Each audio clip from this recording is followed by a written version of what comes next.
So far in the course, we have learned about two different laws of thermodynamics.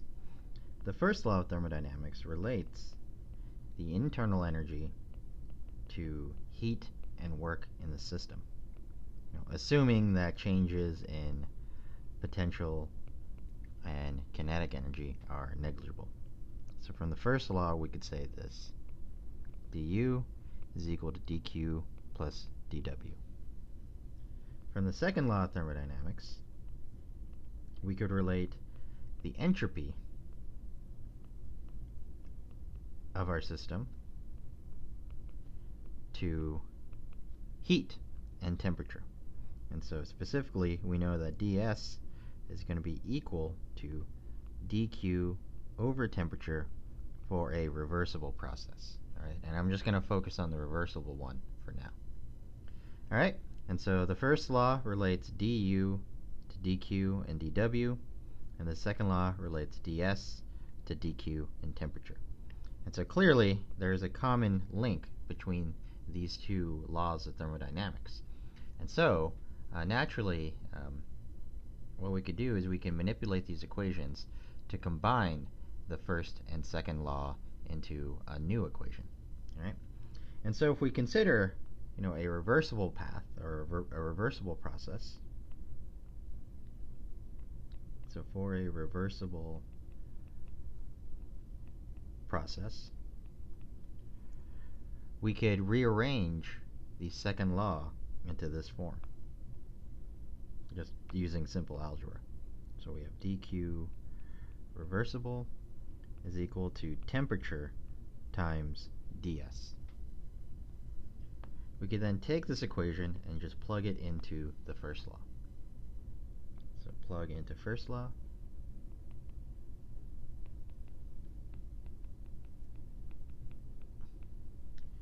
And what we get is du is equal to T ds plus dw.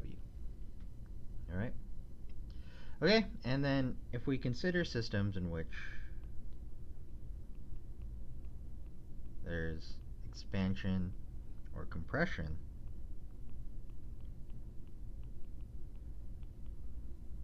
we could write our dw in terms of pressure and the derivative of volume. And so in the end, what we get is du is equal to T ds minus P dv. Okay? And this equation right here is a very important equation in thermodynamics. This is known as the fundamental internal energy equation.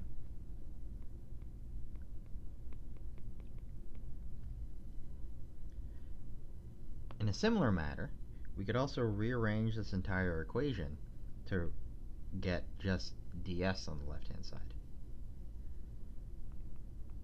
So if we do that, what we get is ds is equal to 1 over t times du plus pressure over temperature times dv.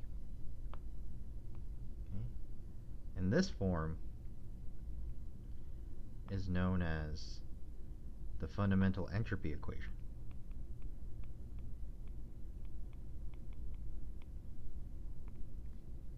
Okay? And so I'm introducing these equations now. They're very important equations in thermodynamics. They're going to allow us to relate, measurable properties like pressure, temperature, and volume to molecular phenomena within our systems.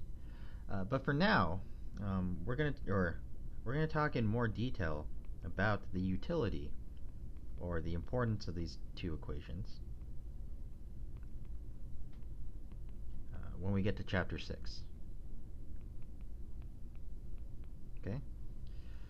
But at least for the purposes of now, I wanted to introduce them, and I especially wanted to introduce the fundamental entropy equation, because this equation gives us a very fast way to calculate the entropy in our systems. So we can use them as a fast way to calculate S. Okay? Alright, and so that's the idea here. At least that's going to be the main point of this video. For the next parts of this video, what I'm going to do is I'm going to take this equation and I'm just going to make a couple of substitutions to put everything in molar terms, or on a molar basis. So I'll write ds as the number of moles in the system times molar ds. I'll do the same thing with the internal energy. But in fact, actually, with the internal energy, we know from our definition of the heat capacity that du is equal to this.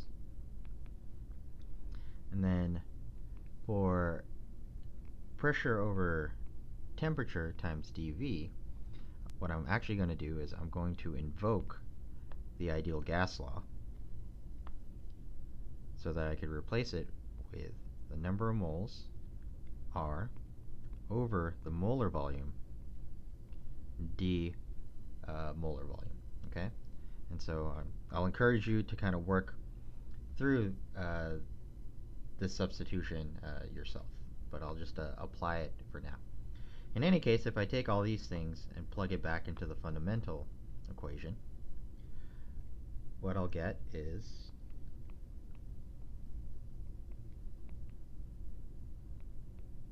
this. NR dV molar over that, and then the moles are going to cancel out. Okay. Alright, and so what I could do at this point then is then I could integrate both sides, and what I'll get is delta S, which is S2 minus S1, is going to be equal to the integral of Cv divided by temperature from T1 to T2 dt, plus all we have, over here, the R is just a constant, so we could pull that out of the integral. And we could just integrate the volumes directly. Okay? Alright, and so just from starting from the fundamental entropy equation, we could derive this equation to get delta S. Alright? And I want to emphasize, at least going on to the next page, I'll copy this.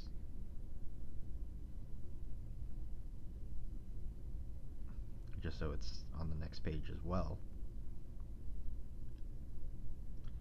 That the equation I derived here is a very general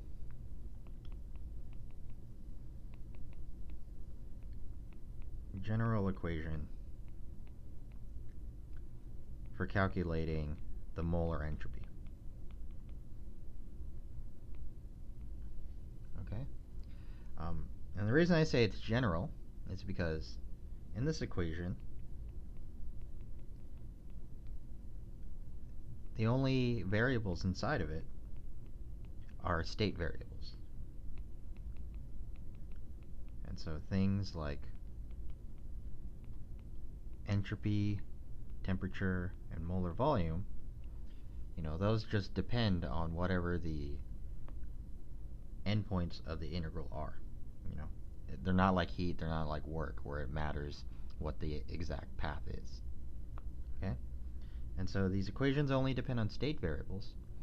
And in order to derive this equation, really the only major assumption that I made was that the ideal gas law applies.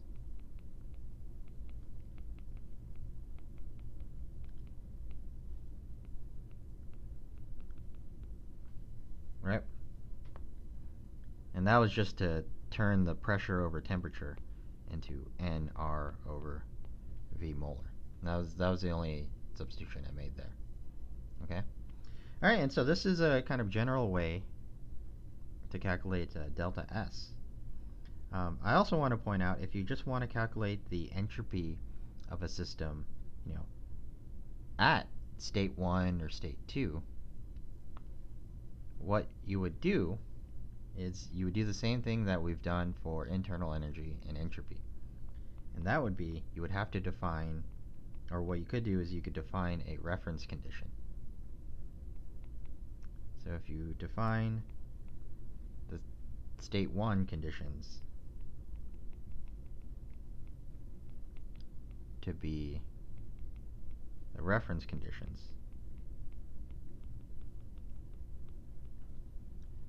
then what you get is S2 minus S1, and if S1 is the reference, that's going to go to 0. So you get S2 is then going to be equal to T ref T2 CV hat over T dt R ln V2 and then over a reference volume as well. Okay? Alright? And so one other thing I want to point out, I'm writing the integral of CV over T here. And the reason I'm writing it in this format is because we have to remember the heat capacity may not be a constant. It could be a function at temperature as well. Right? And so that would affect the functional form of this integral. Okay? In any case, this equation that I derived up here, this is a fast way to calculate the change in molar entropy. And if you wanted, you could also derive a very similar equation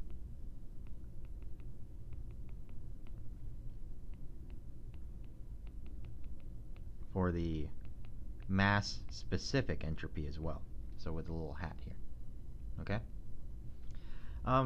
Some other things I want to point out is if you're dealing with an ideal gas, you could replace these molar volumes with pressure. Alright? And so for an ideal gas,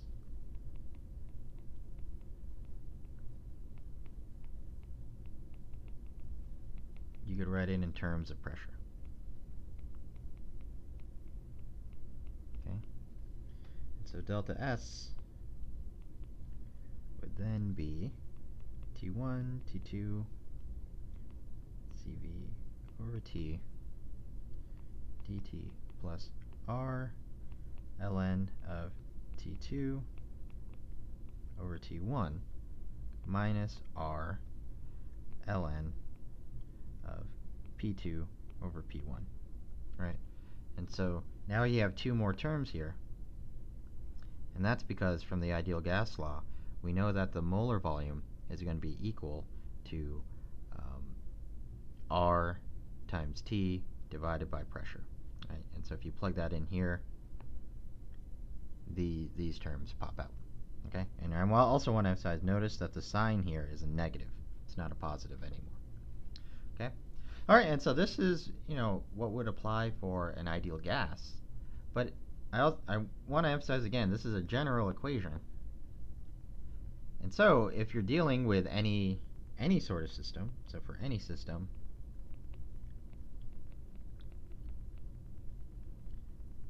at equilibrium or is following a reversible process, so that could be a solid, a liquid, or a gas, really, to calculate the entropy of the system, I would just start here with ds is equal to Cv